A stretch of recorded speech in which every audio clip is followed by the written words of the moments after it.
Hi, this is Dinesh Gangasani. Welcome to my channel. Think about this.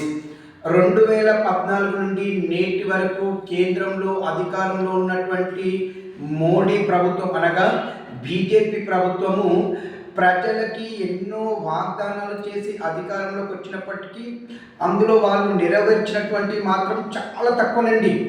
ఇప్పటి వరకు వాళ్ళు దేశాన్ని ఒక రకమైన మత్తులో ఉంచుతూ ఇటు ప్రజలను వంచిస్తున్నారనేది మాత్రం వాస్తవం. అదే ఒక మతం అనే ఒక మత్తులో ఉంచుతున్నారండి ప్రజలని. చాలా విషయాలలో ప్రజలను మభ్యపెడుతూ దేశాన్ని మాత్రం అధోగతి పాలు చేస్తుంది మోడీ ప్రభుత్వం. ఏమన్నంటే మోడీని ప్రశ్నిస్తే దేశద్రోహి అని లేదా అర్బన్ నక్సల్ అని ముద్ర వేస్తూ వాళ్ళని మాత్రము చాలా ఘోరంగా శిక్షిస్తున్నారండి.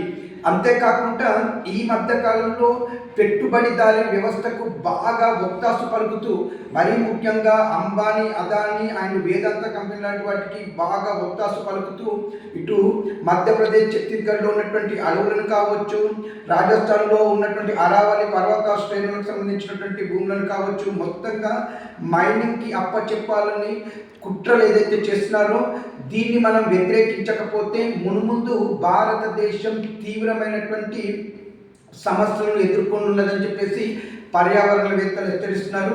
దీనిపైన మీ అభిప్రాయాన్ని నాకు కామెంట్ రూపంలో తెలియజేయండి. ఇట్లు దినేష్ గంగ.